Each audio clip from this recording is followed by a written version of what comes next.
பிரீத்தி வந்து ஒரு புடவை எடுத்துகிட்டு வந்து சக்தி கிட்ட கொடுக்குறாங்க. இந்த மாதிரி இந்த புடவை தான் வந்து சாம்பிளுக்கு வந்திருக்கு.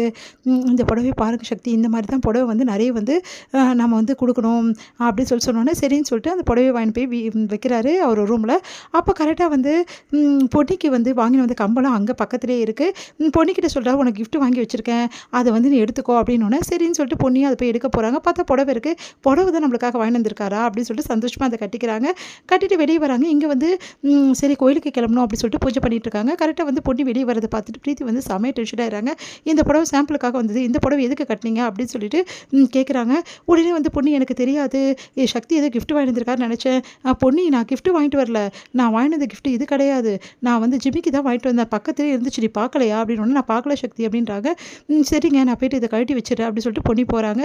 அதெல்லாம் ஒன்றும் வேணாம் நில்லு அப்படின்னு சொல்லிட்டு சொன்னோன்னே எல்லாருமே பார்க்குறாங்க. அதெல்லாம் ஒன்றும் வேணாம் பொண்ணி, சொன்னால் கேளு, இந்த ட்ரெஸ்ஸோடையே இரு, ஒன்றும் ப்ராப்ளம் இல்லை, நீ கட்டினோன்னு ரொம்ப அழகாக இருக்குது இந்த புடவை, அதனால் ஒன்றும் பிரச்சனை இல்லை, இப்படியே நான் ஸ்டில்ஸ்லாம் எடுத்துக்கிறேன் அப்படின்னு சொல்கிறாங்க. வேணா சக்தி அப்படின்றாங்க. அதெல்லாம் வேணா சக்தி, ஒரு மாதிரி இருக்குது அப்படின்னா. அதெல்லாம் ஒன்றும் இல்லை, ஆல்ரெடி நீ வந்து பண்ண வந்து ஒரு விஷயம் எப்படி வந்து பாப்புலர் ஆச்சு அதே மாதிரி இதுவும் ஆகும். உடனே வந்து பிரீத்தி, நீயாவது சொல்லக்கூடாது, இப்படி கட்டினா அதெல்லாம் ரொம்ப நல்லாயிருக்கும் கையில் கொடுக்குறதோட அப்படின்னோடனே அமைதியாக இருக்காங்க. இந்த புடவையோட ஒன்று நிறைய ஸ்டில்ஸ் எடுக்கிறேன் அப்படின்னு சொல்லிட்டு வந்து கேமராவில் எடுக்கிறாரு. உடனே வந்து இதெல்லாம் பார்க்குற பிரீத்திக்கு செம கடுப்பாக இருக்குது. இதெல்லாம் பார்க்குற ஜெயாக்கும் அப்படியே வெறுப்பாக இருக்குது. பார்த்துக்கிட்டே இருக்காங்க. அடுத்து வந்து அவளுக்கு வந்து வாழ்வு பாரு, எவ்வளோ சூப்பரான சாரி அப்படியே கட்டி வந்து பூசாரி போஸ் கொடுக்குறாளே சொல்லிட்டு உஷா அப்படியே ஏங்குறாங்க.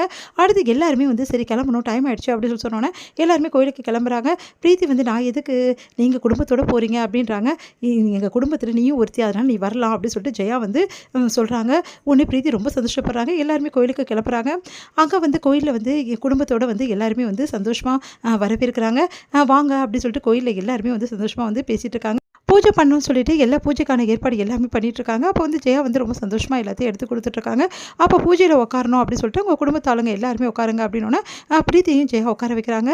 இந்த சூழ்நிலையில் எல்லாத்தையும் பார்க்கும்போது சந்திரசேகர் ஒரு மாதிரி இருக்குது, என்ன இப்படி பண்ணுற ஜெயா, பிரீத்தி வந்து நம்ம குடும்பம் இல்லைல்ல, ஏன் ஜெயா இப்படி பண்ணுற அப்படின்னோடனே, இங்கே பாருங்கள் பிரீத்தியும் நம்ம குடும்பத்தில் ஒரு ஆள் தான், உட்கார வச்சா ஒன்றும் தப்பு இல்லை அப்படின்னு நம்ம சொல்கிறாங்க.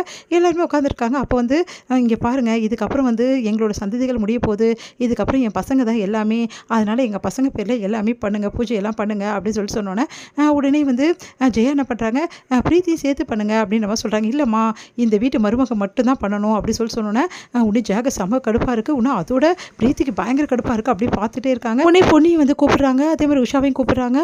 அடுத்து வந்து இந்த வீட்டில் வந்து சம்மந்தப்பட்டவங்க மட்டும்தான் இதெல்லாம் பண்ணணும் அப்படின்னு சொல்லிடுறாங்க. அதனால் வந்து பிரீத்தி வந்து நகர்ந்துக்கிறாங்க. அடுத்து வந்து இதெல்லாம் பார்க்கும்போது ஜெயாக்கு வந்து இவ வந்து உட்காரால அப்படின்னு சொல்லிட்டு பொண்ணையை பார்த்து வயிறு எரியுது அவங்களுக்கு. அடுத்து வந்து எல்லா பூஜையும் ஃபுல்லாக முடிச்சிடுறாங்க. ஜெயாமா ஒரு வந்து ஸ்லோகம் ஒன்று பாடுங்க, அதுவும் நீங்கள் பண்ண ரொம்ப நல்லாயிருக்கும் அப்படின்னு சொல்லிட்டு எல்லாம் பிரியப்படுறாங்க. ஜெயாவும் பாடுறாங்க. ஆனால் பாதிலே ஜெயாவால் அதை முடிக்க முடியல. ஆனால் பொன்னி வந்து அது கூடவே பாடிட்டு இருந்ததால் பொன்னி அதை முடிச்சிடுறாங்க. அதனால் எல்லாருமே பொன்னியை பாராட்டுறாங்க. இதெல்லாம் பார்க்கும்போது ஜெயாக்கு செம்ம கடுப்பாக இருக்குது. உடனே வந்து அப்படியே டென்ஷனாக உட்காந்துருக்காங்க. உடனே சந்திரசேகர் சொல்கிறாரு, பாரு ஜெயா, இப்போல்லாம் நம்மளுக்கு வயசாகிடுச்சு, முன்ன மாதிரி நம்மளால் பாட முடியல, ஆனால் பொன்னி பற்றியா எவ்வளோ நல்லா அந்த பாட்டை பாடி முடிச்சா, உண்மையிலேயே இது உனக்கு பெருமை ஜெயா, எனக்கு ஒன்றும் பெருமை கிடையாது, என்ன அசிங்கப்படுத்தியிருக்கா, இதில் என்ன அசிங்கம் இருக்குது, ஆமாம் பின்ன நான் பாட முடியாது, அவள் பாடி வேணும்னு விருப்பேற்றுறாளா அப்படி சொல்கிறாங்க. இங்கே பாரு ஜெயா, ஏன் இது எல்லாத்தையும் தப்பாக நினைக்கிற, எல்லாரும் பாராட்டுறாங்க பாரு, முதல்ல எதுவாக இருந்தாலும் வீட்டுக்கு பேசிக்கலாம் அப்படி சொல்கிறாரு.